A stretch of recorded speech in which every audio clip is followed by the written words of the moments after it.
হৰি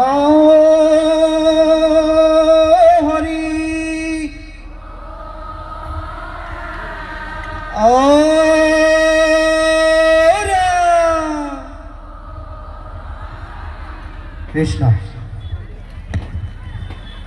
সদায় বিধায়ক হলে আমাৰ ছাৰৰ নিচিনা হ'ব লাগে, কাৰণ আমাৰ এনেকুৱা এজন যদি বিধায়ক আমাৰ মাজত থাকে, এনেকুৱা এজন যদি মন্ত্ৰী আমাৰ মাজত থাকে, আমি সদায় নিজক জিন্দাবাদ জিন্দাবাদ জিন্দাবাদ বুলি ক'বলৈ আমি সক্ষম হওঁ। মনৰ কথাখিনি ক'বই লাগিব। আগতে আমাৰ বিধায়কসকল যেতিয়া আছিলে, আমি হয়তো বিধায়কসকলৰ ঘৰলৈ গ'লে আমাক বহাটো দূৰৰে কথা পাতিবলৈ আমাক সুযোগ নিদিয়ে। আমি বহুত বিধায়কৰ ঘৰত পদূলি মুখৰ পৰা আমি গুচি আহোঁ, কিন্তু আমি সৌভাগ্য, আমি শিৱসাগৰবাসী সৌভাগ্য এইটো কাৰণে যে আমাৰ বিধায়কে ৰাইজৰ মাজত থাকি ভাল পায়। আপোনালোকে দেখিছেনে কোনোবাই আমাৰ বিধায়কে বৰ ষ্টাইল কৰি ঘূৰি ফুৰা? আমাৰ বিধায়কে নুফুৰে, কাৰণ আমাৰ বিধায়ক আমাৰ ৰাইজৰ হয়, আমাৰ মানুহৰ, আমাৰ মনৰ ভিতৰৰ একোজন ব্যক্তি।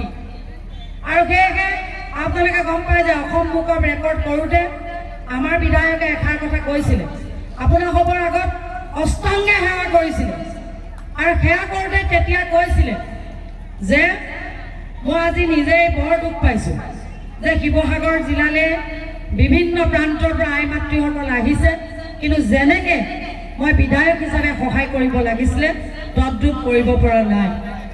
আৰু তাৰ কাৰণে সমস্ত জনৰ শ্ৰীচৰণত তেখেতে ক্ষমা বিচাৰিছিল।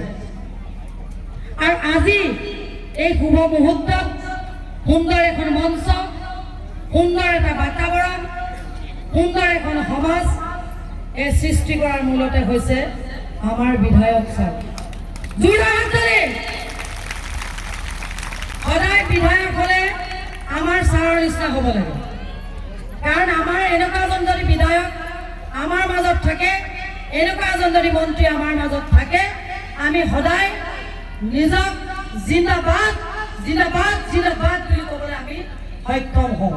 কাৰণ আমাৰ ভাল লাগে, আমাৰ বিধায়কে যেতিয়া আমাক ইমান এটা সুন্দৰ সুযোগ দিছে, আজি গোটেইখিনি আপোনালোকে যে কৰিছে, এয়া হৈছে আমাৰ সন্মানীয় বিধায়ক মহোদয়ে তেখেতৰ কথা আখৰে আখৰে পালন কৰি আজি আপোনাৰ সবৰ মাজত। গতিকে পুনৰবাৰ মই ছাৰৰ শ্ৰীচৰণত প্ৰাৰ্থনা জনাইছোঁ, মোৰ প্ৰভু ভগৱন্তই কৃপা কৰক, ছাৰক মংগলময় কৰি ৰাখক, সুস্বাস্থ্য প্ৰদান কৰক, সুজ্ঞান দিয়ক, সুবুদ্ধি দিয়ক, আৰু এইদৰে সমাজৰ মাজত একোজন ভূটা তৰাৰ দৰে আমাৰ ছাৰ জিলিকি থাকক। সকলোকে কেৱল এটা সেৱা ধৰিছোঁ, আৰু ইয়াত আপ্যায়ন কৰোঁতে আপোনালোকক আমি গৃহস্থৰ নিচিনাকৈ আপ্যায়ন কৰোঁতে যিখিনি ভুল ত্ৰুটি ৰৈ গৈছে তাৰ কাৰণে ক্ষমা বিচাৰিছোঁ। এটাই ভাল লাগে, আজি আমি ইয়াত সমবেত হৈছোঁ জুবিন দাৰ কাৰণে, আৰু জুবিন দাৰ কাৰণে যেতিয়া সমবেত হৈছোঁ, প্ৰত্যেকগৰাকী অসমীয়া মহিলাই নিজৰ ড্ৰেছত আহিছে,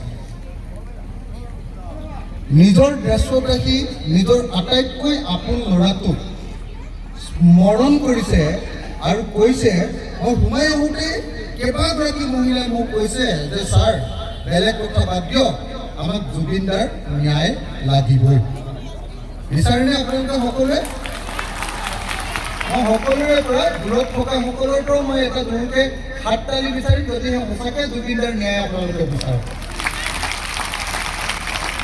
মই অসমৰ মুখ্যমন্ত্ৰী হিমন্ত বিশ্ব শৰ্মাক শিৱসাগৰৰ আটাইতকৈ গুৰুত্বপূৰ্ণ ঠাই বৰ্ডিং খেলপথাৰত আমাৰ শিৱসাগৰৰ মহিলাসকলে, কেইবা হাজাৰ মহিলাই একেলগতে কৈছে, আমাৰ মঞ্চত থকা সকলোকো মই ক'বলৈ অনুৰোধ কৰিছোঁ, ছাইডত থকা সকলোকে একেলগে হাত তালি বজাই এবাৰ অসমৰ মুখ্যমন্ত্ৰীক জনাই দিয়ক, আমি সকলোৱে জোৰকৈ হাত তালি বজাই জনাই দিম যে যদি জুবিন দাৰ ন্যায় নাপাওঁ, 8 ডিচেম্বৰ বুলি কৈছে, 8 ডিচেম্বৰত তেওঁ চাৰ্জশ্বিট দিম বুলি কৈছে, যদি সেই সঁচাকৈ জুবিন দাৰ যিসকলে হত্যা কৰিলে বা যিসকলে মাৰিলে সেইসকলে যদি সঁচাকৈ ফাঁচী কাঠত নোলমে, তেতিয়াহ'লে কিন্তু ভৱিষ্যতেও হিমন্ত বিশ্ব শৰ্মাক কেতিয়াও আমি শান্তিত থাকিবলৈ নিদিওঁ।